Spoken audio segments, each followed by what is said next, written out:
ನಮಸ್ಕಾರ ಸ್ನೇಹಿತರೆ.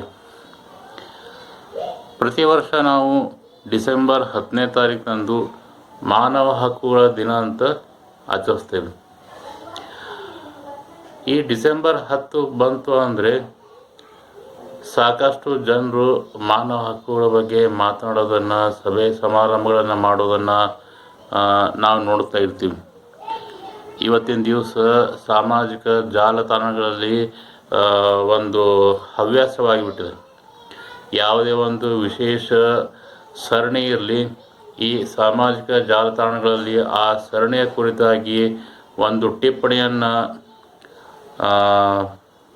ಬಿಟ್ಟುಬಿಡೋದು, ಒಂದು ಟಿಪ್ಪಣಿಯನ್ನು ಮಾಡೋದು, ಅದರ ಬಗ್ಗೆ ಒಂದು ಪೋಸ್ಟನ್ನು ಹಾಕಿಬಿಡೋದು, ಆಮೇಲೆ ಸುಮ್ಮನೆ ಕುಳಿತುಬಿಡೋದು.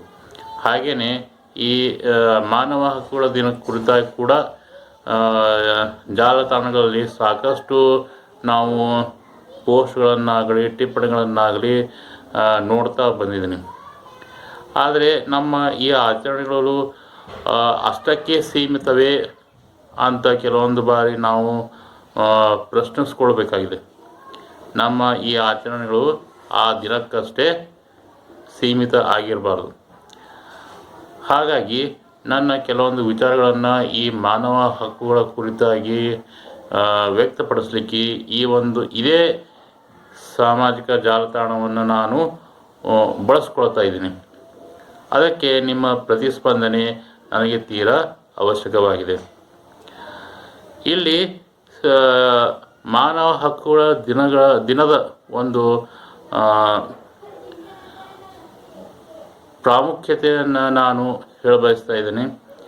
ಅದರ ಕುರಿತಾಗಿ ಎಷ್ಟು ಮಾನವ ಹಕ್ಕುಗಳಿವೆ, ಅದರ ವಿವರಗಳೇನು, ಆ ಎಲ್ಲ ಇತಿಹಾಸದ ಕುರಿತಾಗಿ ನಾನು ಇಲ್ಲಿ ಚರ್ಚಿಸ್ತಾ ಇಲ್ಲ.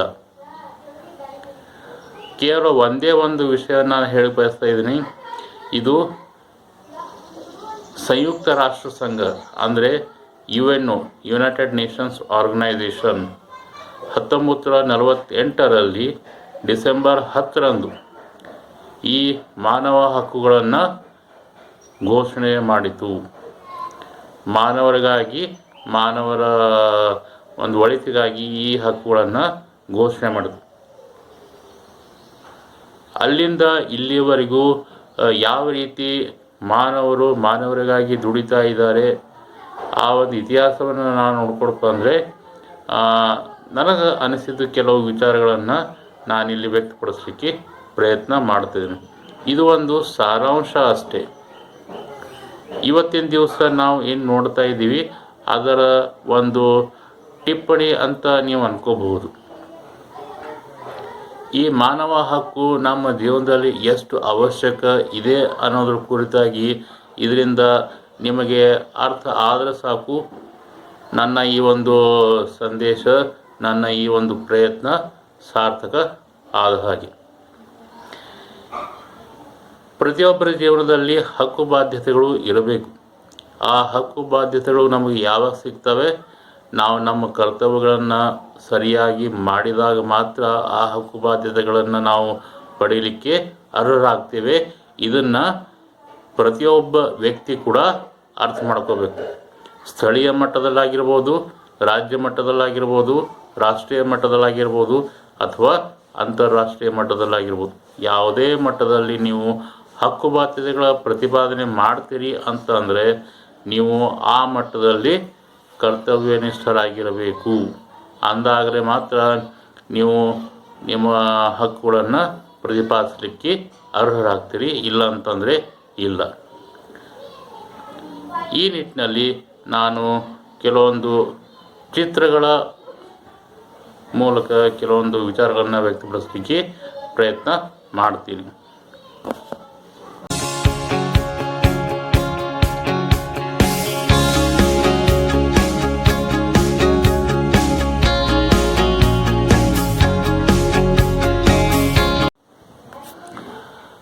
ಸ್ನೇಹಿತರೆ, ಈ ಮಾನವ ಹಕ್ಕುಗಳ ದಿನವನ್ನು ನಾವು ಆಚರಣೆ ಮಾಡಬೇಕಾದ್ರೆ ನನ್ನ ಪ್ರಕಾರ ಮುಖ್ಯವಾಗಿ ನಾವು 4 ಕ್ಷೇತ್ರಗಳನ್ನು ನಾನು ಇಲ್ಲಿ ಆಯ್ದುಕೊಂಡಿದ್ದೇನೆ. ಅವು ಯಾವುವೆಂದರೆ ಸಾಮಾಜಿಕ, ಸಾಂಸ್ಕೃತಿಕ, ಆರ್ಥಿಕ ಮತ್ತು ಶೈಕ್ಷಣಿಕ ಕ್ಷೇತ್ರಗಳು. ಈ 4 ಕ್ಷೇತ್ರಗಳಲ್ಲಿ ನನಗೆ ಕಂಡು ಬಂದದ್ದನ್ನು ನನ್ನ ಕೆಲವು ಅನುಭವಕ್ಕೆ ಬಂದ ವಿಚಾರಗಳನ್ನು ಇಲ್ಲಿ ವ್ಯಕ್ತಪಡಿಸಲಿಕ್ಕೆ ಪ್ರಯತ್ನ ಪಡ್ತೀನಿ. ಸಾಮಾಜಿಕ ಕ್ಷೇತ್ರ, ಸಾಂಸ್ಕೃತಿಕ ಕ್ಷೇತ್ರ, ಆರ್ಥಿಕ ಕ್ಷೇತ್ರ ಮತ್ತು ಶೈಕ್ಷಣಿಕ ಕ್ಷೇತ್ರ ಇವುಗಳನ್ನು ಒಂದೊಂದಾಗಿ ಕೆಲವೊಂದು ಚಿತ್ರದ ತುಣುಕುಗಳ ಮೂಲಕ ನಾನು ನನ್ನ ಅಭಿಪ್ರಾಯಗಳನ್ನು ವ್ಯಕ್ತಪಡಿಸ್ತಾ ಹೋಗ್ತೀನಿ. ದಯವಿಟ್ಟು ಈ ತುಣುಕುಗಳ ಮೂಲಕ ನಿಮಗೆ ಏನು ಅನಿಸುತ್ತೋ ಅದನ್ನು ಯಾವುದೇ ಸಂಕೋಚವಿಲ್ಲದೆ ನನಗೆ ಕಮೆಂಟ್ ಮಾಡ್ಬೋದು. ನನ್ನ ಈ ವಿಚಾರಗಳ ಕುರಿತಾಗಿ ನಿಮ್ಮದೇ ಆದ ಟಿಪ್ಪಣಿಯನ್ನು ಕೊಡಬಹುದು. ನನ್ನ ವಿಚಾರಗಳಲ್ಲಿ ಏನಾದರೂ ಬದಲಾವಣೆ ಮಾಡ್ಕೋಬೇಕಾಗಿದ್ದರೆ ನಾನು ಬದಲಾವಣೆ ಮಾಡ್ಕೊಳ್ಳಿಕ್ಕೆ ತಯಾರಿದ್ದೀನಿ. ಸ್ನೇಹಿತರೆ, ಈ ಜಗತ್ತು ಸಾಮಾಜಿಕವಾಗಿ ಸಾಕಷ್ಟು ಏಳು ಬೀಳುಗಳನ್ನು ಅಥವಾ ಈ ಸಾಮಾಜಿಕವಾಗಿ ಸಾಕಷ್ಟು ಅಂತರಗಳನ್ನು ನಾವು ನೋಡ್ತಾ ಇದ್ದೀವಿ. ಜನರಲ್ಲಿ ಸಾಮಾಜಿಕ ಅಂತರ ದಿನೇ ದಿನೇ ಹೆಚ್ಚಾಗ್ತಾ ಇದೆ. ಅದು ಆರ್ಥಿಕವಾಗಿರ್ಬೋದು, ಅಥವಾ ಸಾಮಾಜಿಕ ಭಿನ್ನತೆಯೇ ಆಗಿರ್ಬೋದು, ಅಥವಾ ನಾವು ಆಚರಣೆ ಮಾಡ್ತಾ ಬಂದಿರತಕ್ಕಂಥ ವ್ಯವಸ್ಥೆನೇ ಆಗಿರ್ಬೋದು, ಅಥವಾ ಅದು ಜಾತಿ ಸಂಬಂಧವಾದ ಅಂತರನೇ ಆಗಿರಬಹುದು, ಯಾವುದೇ ವಿಷಯಕ್ಕೆ ಸಂಬಂಧಪಟ್ಟಿರ್ಬೋದು, ಯಾವುದೇ ರೀತಿಯ ಅಂತರ ಆಗಿರ್ಬೋದು. ಸಾಮಾಜಿಕ ಅಂತರ ಜನರಲ್ಲಿ ಹೆಚ್ಚಾಗ್ತಾನೆ ಬರ್ತಾ ಇದೆ. ಜನರಲ್ಲಿ ಯಾವ ಒಂದು ಒಡನಾಟ ಇರಬೇಕು ಆ ಒಡನಾಟ ಇತ್ತೀಚೆಗೆ ಇನ್ನೂ ಕಡಿಮೆ ಆಗ್ತಾನೆ ಇದೆ. ಎಷ್ಟು ಶಿಕ್ಷಣ ಹೆಚ್ಚಾಗ್ತಾನೋ, ಶಿಕ್ಷಣ ಆಗ್ತಾ ಆದ ಹಾಗೆ ಈ ಸಾಮಾಜಿಕ ಅಂತರ ಕಡಿಮೆ ಆಗುತ್ತೆ ಅನ್ನೋ ಒಂದು ಪರಿಕಲ್ಪನೆಯಿಂದ ಶಿಕ್ಷಣವನ್ನು ನಾವು ಪ್ರೋತ್ಸಾಹ ಮಾಡಿದ್ವಿ. ಆದರೆ ಶಿಕ್ಷಿತರು ಅಥವಾ ಶಿಕ್ಷಣ ಹೆಚ್ಚಾದ ಹಾಗೆ ಈ ಅಂತರ ಇನ್ನೂ ಹೆಚ್ಚಾಗ್ತದೆ ವಿನಃ ಕಡಿಮೆಯೇನೂ ಆಗ್ತಾ ಇಲ್ಲ. ಹಾಗಾಗಿ ಈ ಒಂದು ಮುಂದಿನ ಚಿತ್ರ ತೋರಿಸೋದ್ರ ಮೂಲಕ ನಾ ಒಂದು ಅಂತರವನ್ನು ತೋರಿಸಲಿಕ್ಕೆ ಪ್ರಯತ್ನ ಪಡ್ತಾ ಇದ್ದೀನಿ. ಇದನ್ನು ನೋಡಿ ನೀವು ನಿಮಗೆ ಅನಿಸಿದ್ದನ್ನು ಇಲ್ಲಿ ಪ್ರಸ್ತುತಪಡಿಸಬೇಕು. ನಿಮ್ಮ ಟಿಪ್ಪಣಿಯನ್ನು ನೀವು ಕೊಡಬೇಕು ಅಂತ ಹೇಳಿ ನಾನು ಕೇಳ್ಕೊಳ್ತಾ ಇದ್ದೀನಿ.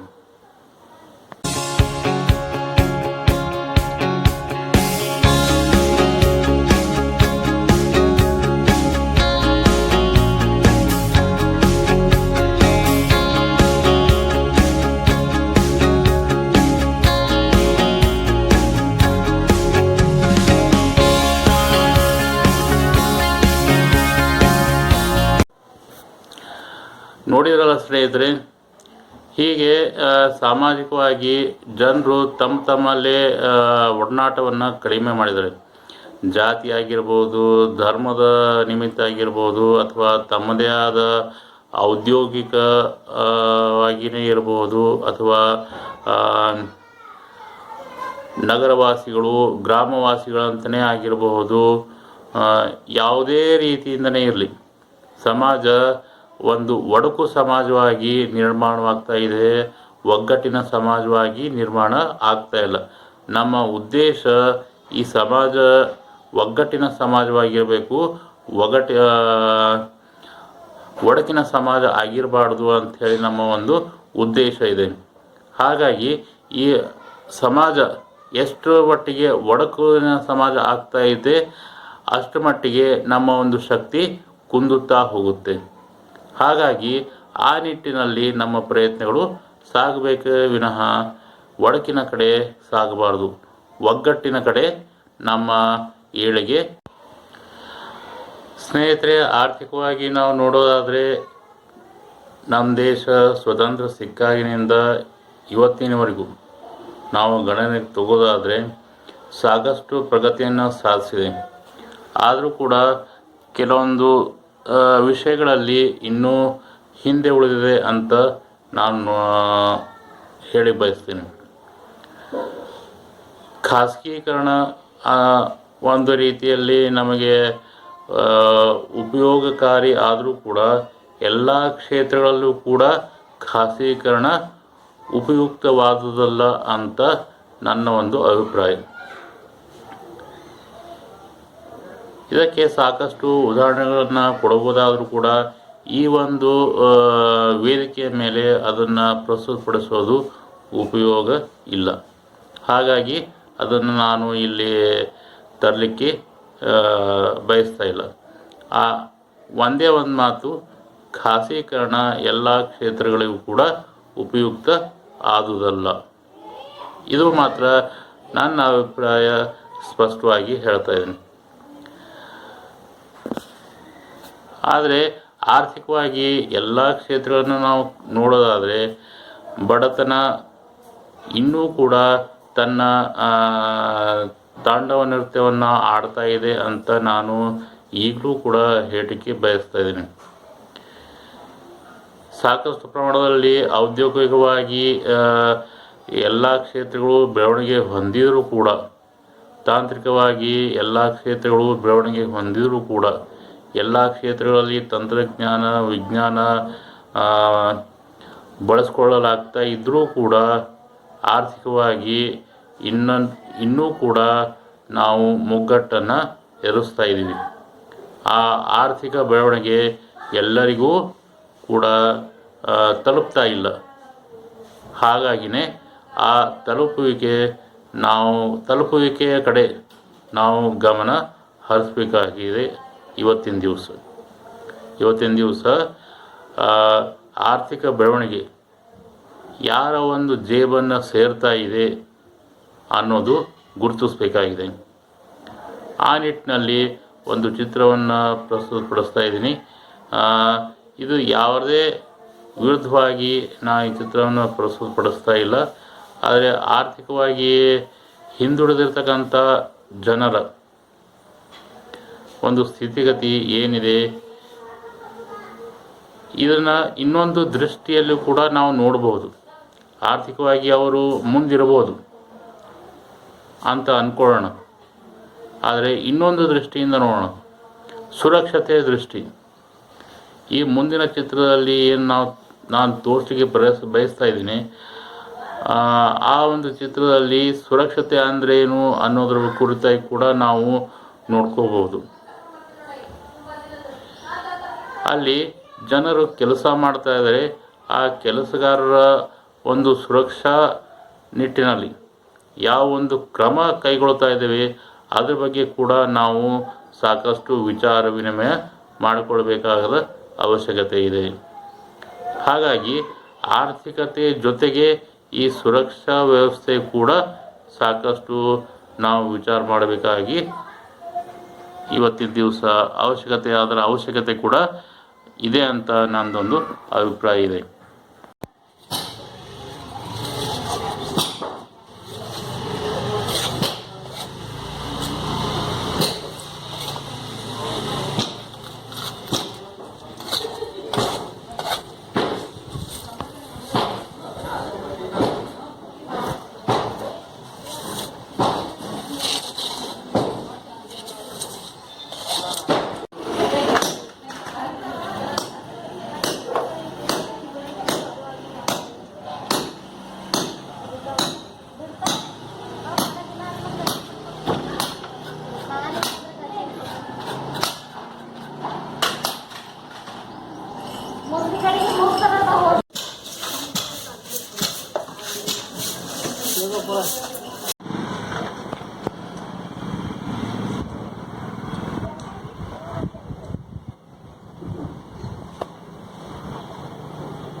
ಸ್ನೇಹಿತರೆ, ಇನ್ನೊಂದು ಅಂಶ ಹೇಳಿದೆ, ಸಾಂಸ್ಕೃತಿಕವಾಗಿ ಕೆಲವೊಂದು ವಿಚಾರಗಳು ನಮಗೆ ಅಡೆತಡೆಗಳನ್ನು ಹಾಕ್ತಾ ಇದೆ, ನಮ್ಮ ಕೈಗಳನ್ನು ಕಟ್ ಹಾಕ್ತಾ ಇದೆ. ನಮ್ಮ ಒಂದು ಟ್ಯಾಲೆಂಟ್ ಅಂತ ಏನು ಹೇಳ್ತೀವಿ ಅದಕ್ಕೆ ಅವಕಾಶ ಮಾಡಿಕೊಡ್ತಾ ಇಲ್ಲ ಈ ಸಂಸ್ಕೃತಿ, ಈ ಆಚರಣೆಗಳು. ನಮ್ಮ ಹಳೆಯ ಕಾಲದ ಪದ್ಧತಿಗಳು ಏನು ನಮ್ಮ ಸಂಸ್ಕೃತಿಯಲ್ಲಿ ಅಡಕವಾಗಿವೆ, ಅವುಗಳು ನಮ್ಮನ್ನು ಹಿಡಿದು ಹಾಕ್ತಾ ಇವೆ ಅಂತ ಕೆಲವೊಬ್ಬರು ವಾದ ಮಾಡಬಹುದು. ಅದನ್ನೇ ಕುರಿತಾಗಿ ಅದನ್ನೇ ದೊಡ್ಡದು ಮಾಡಿ ಮಾನವ ಹಕ್ಕುಗಳನ್ನು ಅದು ಉಲ್ಲಂಘಿಸ್ತಾ ಇವೆ ಕೆಲವೊಂದು ಪದ್ಧತಿಗಳು, ಕೆಲವೊಂದು ಸಂಸ್ಕೃತಿಗಳು ಅಂತ ನಾವು ಹೇಳ್ಕೊಳ್ಬೋದು. ಆದರೆ ಆ ಸಂಸ್ಕೃತಿಯ ಹಿಂದಿನ ಒಂದು ಉದ್ದೇಶ ಏನಿದೆ ಅದು ಒಳಿತಾಗಿರದೆ ಬೇರೆ ಆಗಿರಲಿಕ್ಕಿಲ್ಲ, ಸಾಧ್ಯನೇ ಇಲ್ಲ. ಈ ಕರೋನಾ ಸಂದರ್ಭದಲ್ಲಿ ಸಾಕಷ್ಟು ಹಳೆಯ ಪದ್ಧತಿಗಳು ಸರಿಯಾಗಿ ಇದ್ದೇವೆ ಅಂತ ಸಾಕ್ಷಿ ಸಮೇತ ಇಲ್ಲಿ ಪ್ರೂವ್ ಆಗಿವೆ. ಹಾಗಾಗಿ ಯಾವುದೇ ಹಳೆಯ ಪದ್ಧತಿ ಮೊದಲಿಂದನೂ ಬಂದಿರತಕ್ಕಂಥದ್ದು ಅಂತ ಅನ್ನೋ ಒಂದು ದೃಷ್ಟಿಯಿಂದ ಅದನ್ನು ಆಚರಣೆಗೆ ತರದೇ ಇರೋದು ನಮ್ಮದೊಂದು ತಿಳುವಳಿಕೆ ಇರದೇ ಇರತಕ್ಕಂಥ ಒಂದು ಮನೋಧರ್ಮವನ್ನು ತೋರಿಸ್ತಾ ಇದೆ. ಆ ಪದ್ಧತಿಗಳ ಬಗ್ಗೆ, ಆ ಸಂಸ್ಕೃತಿಗಳ ಬಗ್ಗೆ ನಮಗೆ ತಿಳುವಳಿಕೆ ಇಲ್ಲ ಅಂತಲೇ ಅರ್ಥ ಆಗುತ್ತೆ. ಆ ಸಂಸ್ಕೃತಿಯನ್ನು ಪಾಲನೆ ಮಾಡೋದರಲ್ಲಿ ಕೆಲವೊಂದು ವೈಜ್ಞಾನಿಕ ವಿಚಾರಗಳು ಕೂಡ ಅಲ್ಲಿ ಅಡಕ ಆಗಿದ್ದು. ಆ ವೈಜ್ಞಾನಿಕ ವಿಚಾರಗಳನ್ನು ಇಟ್ಕೊಂಡೇ ಆ ಆಚರಣೆಗಳನ್ನು ಆ ಕಾಲದಲ್ಲಿ, ಆ ಕಾಲಮಾನ ಘಟ್ಟದಲ್ಲಿ ಪ್ರಾರಂಭ ಮಾಡಿದ್ರು. ಈಗಿನ ಸಂದರ್ಭದಲ್ಲಿ ಈ ಆಧುನಿಕತೆಯತ್ತ ನಾವು ಬೆಳೀತಾ ಆ ಹಳೆಯ ವಿಚಾರಗಳನ್ನು ನಾವು ಮರೆತು ಬಿಟ್ಟಿದ್ದೀವಿ, ಅದರ ಮಹತ್ವಗಳನ್ನು ನಾವು ಮರೆತು ಬಿಟ್ಟಿದ್ದೀವಿ. ಹಾಗಾಗಿ ಈ ಹೊಸ ರೋಗಗಳಿಗೆ ನಾವು ತುತ್ತಾಗ್ತಾ ಇದ್ದೀವಿ. ಕೈ ತೊಳ್ಕೊಳ್ಳೋ ವಿಚಾರವಾಗಲಿ ಅಥವಾ ಸ್ಯಾನಿಟೈಸ್ ಮಾಡ್ಕೊಳ್ಳೋ ವಿಚಾರವಾಗಲಿ, ಕೈ ಮುಗಿಯೋ ವಿಚಾರವಾಗಲಿ, ಇವೆಲ್ಲ ಹಳೆಯ ಪದ್ಧತಿಗಳೇ. ಈ ಮತ್ತೆ ಅವು ಬೆಳಕಿಗೆ ಬಂದು ತಾನೆ. ಹಾಗಾಗಿ ಒಂದು ಸಂದರ್ಭ ಆ ರೀತಿ ನಮಗೆ ನಮ್ಮ ಕಿವಿಯನ್ನು ಹಿಂಡಿ ನಮಗೆ ತಿಳ್ಕೊಳ್ಳೋ ಒಂದು ಪರಿಸ್ಥಿತಿ ಬರೋದಕ್ಕಿಂತ ಮುಂಚೆ ನಾವೇ ಅವುಗಳನ್ನು ತಿಳಿದುಕೊಂಡು ಅವುಗಳ ಆಚರಣೆಗೆ ಒತ್ತು ಕೊಟ್ಟರೆ ಆ ಸಂದರ್ಭ ನಮಗೆ ಬರೋದೇ ಇಲ್ಲ. ಹೌದು ತಾನೆ? ಹೀಗಾಗಿ ಸಂಸ್ಕೃತಿಯ ಕುರಿತಾಗಿ ಒಂದು ಚಿತ್ರಣವನ್ನು ನೋಡ್ತಾ ಹಳೆಯದು ಅಂತ ಏನು ನಾವು ಬೇಸರ ಪಡ್ತಾ ಇದ್ದೀವಿ, ಎಷ್ಟು ಚಲೋ ಇದ್ವು ಅಂಥೇಳಿ ನಮಗೆ ತಿಳುವಳಿಕೆ ಮೂಡಲಿಕ್ಕೆ ಒಂದು ಅವಕಾಶವನ್ನು ಕೊಡ್ತಾ ಇದೆ ಈ ಒಂದು ಚಿತ್ರವನ್ನು ನೋಡೋಣ ತಾನೆ.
ಸಂಸ್ಕೃತಿ ವಿಚಾರ ಆದಮೇಲೆ ಕೊನೆಗೆ ಇನ್ನೊಂದು ವಿಚಾರ ಇದೆ, ಶಿಕ್ಷಣದ ವಿಚಾರ. ನಾನು ಕೂಡ ಶಿಕ್ಷಣದ ಒಂದು ಭಾಗವಾಗಿ ಶೈಕ್ಷಣಿಕವಾಗಿ ವಿದ್ಯಾರ್ಥಿಗಳು ಯಾವ ರೀತಿ ಮುಂದುವರಿಬೇಕು, ಇಂಥ ಒಂದು ಕರೋನಾ ಅಂತಕ್ಕಂಥ ಒಂದು ಸಂದರ್ಭದಲ್ಲಿ ಕೂಡ ಕಲಿಕೆ ನಿಲ್ಲಬಾರ್ದು ಅಂತ ಒಂದು ಉದ್ದೇಶದಿಂದ ಸಾಕಷ್ಟು ಪ್ರಯತ್ನಗಳನ್ನು ಮಾಡಲಾಗ್ತಾ ಇದೆ. ಆ ಪ್ರಯತ್ನಗಳಲ್ಲಿ ಅಂತರ್ಜಾಲ ಶಿಕ್ಷಣ ಪದ್ಧತಿ ಕೂಡ ಒಂದು. ಎಲ್ಲ ಶಿಕ್ಷಣ ಸಂಸ್ಥೆಗಳು ಈಗ ಅಂತರ್ಜಾಲ ಶಿಕ್ಷಣ ಪದ್ಧತಿಯನ್ನು ಅಳವಡಿಸ್ಕೊಳ್ತಾ ಇವೆ. ಅಂತರ್ಜಾಲ ಶಿಕ್ಷಣ ಪದ್ಧತಿ ಅಂದರೆ online educational system, online classes ಅಂತ ನಾವು ಹೇಳ್ತೀವಿ. ಈ ಅಂತರ್ಜಾಲ ಪದ್ಧತಿಯನ್ನು ಅಳವಡಿಸ್ಕೊಂಡು ಕಲಿಕೆಯನ್ನು ನಾವು ಮುಂದುವರಿಸೋದು. ಈ ಸರ್ಕಾರ ಕೂಡ ವಿದ್ಯಾಗಮ ಅಂತ ಒಂದು ಸ್ಕೀಮನ್ನು ಮಾಡಿ, ಆ ಸ್ಕೀಮಿನಡಿಯಲ್ಲಿ ಶಿಕ್ಷಕರನ್ನು ಮನೆ ಬಾಗಿಲಿಗೆ ಕಳಿಸಿ ಅಲ್ಲೇ ಮನೆ ಕಂಪೌಂಡಿನಲ್ಲಿಯೇ ವಿದ್ಯಾರ್ಥಿಗಳಿಗೆ, ಮಕ್ಕಳಿಗೆ ಪಾಠ ಹೇಳಲಿಕ್ಕೆ ಒಂದು ವ್ಯವಸ್ಥೆ ಮಾಡಿತ್ತು. ಇಂಥ ಸಂದರ್ಭದಲ್ಲಿ ಈ ಒಂದು ಶಿಕ್ಷಣ ವ್ಯವಸ್ಥೆ ತನ್ನದೇ ಆದ ಪ್ರಯತ್ನವನ್ನು ಮಾಡ್ತಾ ಇದೆ. ಇದನ್ನು ನಾವು ಹೆಮ್ಮೆಯಿಂದ ಹೇಳ್ಕೋಬಹುದು.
Safety of your home.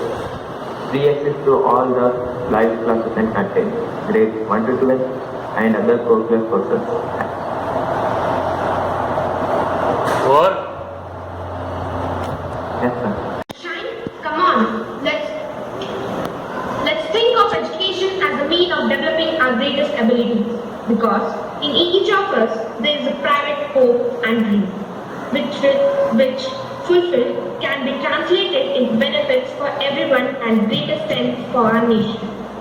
So students, come, let's move on to build a new nation where every kid is educated. So students, join my channel. Keep learning with Vaidus, where wisdom begins with wonders. There are some basic facilities provided for each and every student. That is 24/7 doubt clarification, planned work, e-book ability, study materials, and can also play recorded class when teachers are not available on time. And even we will provide 24/7 knowledge, where there is a virtual library, expert-made worksheets, weekly tests, and the main thing, regular interactive classes. As knowledge plus character gives the true goal of education, which is free of cost. Thank you.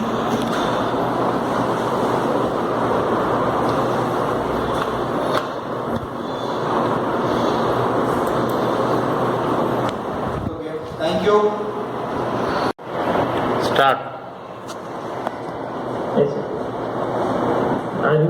Good morning, everyone. Are you worried about your children's education? Then you can, in this digital world, you can approach to the online coaching center. That is, Grow More Masters. In this, you can download this app for the 7th to 10th class. Apart from the studies, you can learn and analyze the situation of the life. Download quickly, learn more, and grow more. Thank you. Yes, thank you.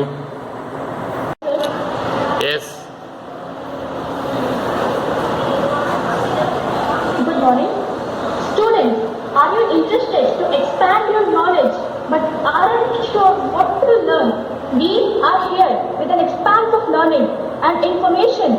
Yes, Aryabhata online classes. All of the classes are taught by wonderful accredited teachers from Cambridge, DPS, SageLab. We use video conferences, interactive speaking sessions, flexible study plans, and also traveling abroad.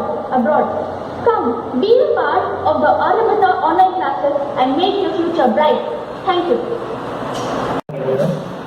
Presenting you the most durable and smoothest pen of tin now available in the market, which is with both gel and ball pen at ₹40. Thank you. Do you know what changed so much during this pandemic? The world has shifted from physical to remote and virtual environment. The recent survey has found that screen time is up more than 500 times due to pandemic. Do you wonder why I am saying this? We are presenting smart innovations to help sustain your eyes in this virtual world, that is blue light blocking glasses. These glasses protect you from harmful blue light wavelengths that destroy the eye strain, causes headache and other major problems to the one who works in front of computer constantly. It is now talking about properties. It is lightweight, easy to handle and comfortable. The customized one add a style to your looks. Now about price, it doesn't cost more than your eyes. See great, look great, be safe. Thank you.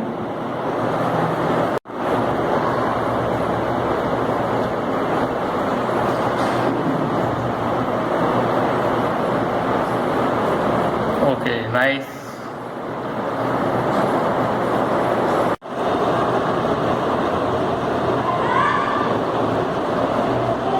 Start. Good morning everyone. I am going to talk about the Brainly app which everyone uses. Around 80 million people uses this app. Brainly is a Polish education technology company based on Krakow, Poland, with headquarters of New York City. It provides peer-to-peer learning platform for the students, parents and teachers to ask questions and answers. It also encourages the users to engage in online community by answering other users. So I would recommend to use this app. Thank you. Today I want to advertise my topic online class coaching centers. In this pandemic situation, online classes are needed because this corona situation we should keep distance, take precautions and as all know, schools are closed but also the study can continue through online classes. It is safe, secure and fun. And it has many options like mute and mute start video and off and many other useful options. So in this situation, online classes are best. So here are some online coaching courses you can do.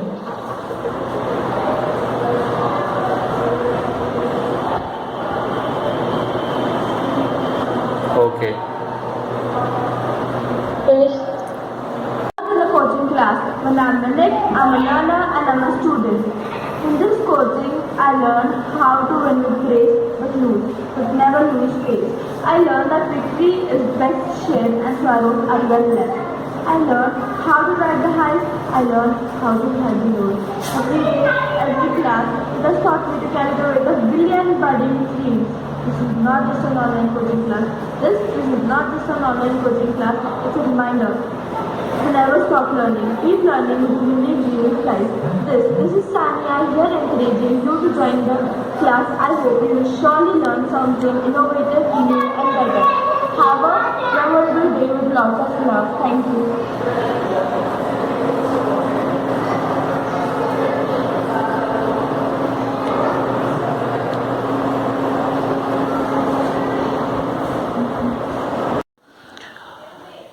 ಹೀಗೆ ಈ 4 ಕ್ಷೇತ್ರಗಳ ಬಗ್ಗೆ ನನ್ನದೇ ಆದ ಅನಿಸಿಕೆಗಳನ್ನು ಆಮೇಲೆ ಈ ಚಿತ್ರದ ತುಣುಕುಗಳ ಮೂಲಕ ನಾನು ತಿಳಿಸಲಿಕ್ಕೆ ಪ್ರಯತ್ನ ಪಟ್ಟಿದ್ದೀನಿ.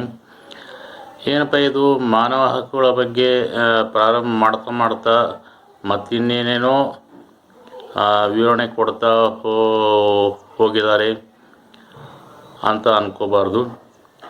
ಈ ಎಲ್ಲ ಅಂಶಗಳ ಒಳಗೇ ಮಾನವ ಹಕ್ಕುಗಳ ಕುರಿತಾಗಿ ಒಂದು ತಿರುಳನ್ನು ನಾವು ಅರ್ಥ ಮಾಡಿಕೊಂಡು ಆ ತಿರುಳಿನ ಅರ್ಥೈಸುವಿಕೆ ಮೂಲಕ ನಾವು ಮಾನವ ಹಕ್ಕುಗಳನ್ನು ನಮ್ಮ ಜೀವನದಲ್ಲಿ ಅಳವಡಿಸ್ಕೋಬೇಕು. ಆ ಹಕ್ಕುಗಳ ಜೊತೆಗೆ ನಾವು ನಮ್ಮ ಕರ್ತವ್ಯಗಳನ್ನು ನಿರ್ವಹಿಸ್ತಾ ಆ ಅರ್ಹತೆಗಳನ್ನು ನಾವು ಪಡ್ಕೋಬೇಕು. ಅಂದಾಗ ಆ ಹಕ್ಕುಗಳನ್ನು ನಾವು ಪಡ್ಕೋಲಿಕ್ಕೆ ಅನುಭವಿಸ್ಲಿಕ್ಕೆ ನಾವು ಸಾಧ್ಯ ಆಗುತ್ತೆ. ಹೀಗಾಗಿ ಈ ಮಾತುಗಳ ಮೂಲಕ ನನ್ನ ಈ 2 ಅಂಶಗಳನ್ನು ಮಾನವ ಹಕ್ಕುಗಳ ಕುರಿತಾಗಿ ಏನು ನಾನು ಹೇಳಬೇಕಂದಿದ್ದೆ ಅದನ್ನು ಮುಕ್ತಾಯಗೊಳಿಸ್ತಾ ಇದ್ದೀನಿ. ಧನ್ಯವಾದಗಳು.